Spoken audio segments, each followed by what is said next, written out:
Kako vam to zvuči da učite opušteno sa svojom decom, da njima bude zabavno i da vas ne odbiju? Lektorišimo ovu divnu i humanu objavu. Prvo, znakovi interpunkcije, tačka, zapeta, upitnik, uzvičnik, se pišu posle reči bez razmaka. Mače, tačka.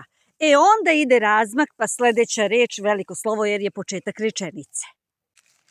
Ako neko ima i želi da pokloni, zapeta, razmak.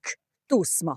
Iza hvala moramo da stavimo znak interpunkcije, ili tačku, ili uzvičnik. Drugo, udomili bi mače. Ako pročitamo celu objavu, znamo da se radi o nama. Mi bismo udomili jer piše posle tu smo. Znači, treba nam prvo lice množine. Ovaj glagol udomili bi označava neku mogućnost ili želju. Osmaci znaju da se zove potencijal. U potencijalu glagol biti mora da ima sledeće oblike. Bih, ja bih, ti bi, on bi, mi bismo, vi biste i oni bi. Znači, ako smo mi, mora da stoji udomili bismo. I treće, bismo i biste.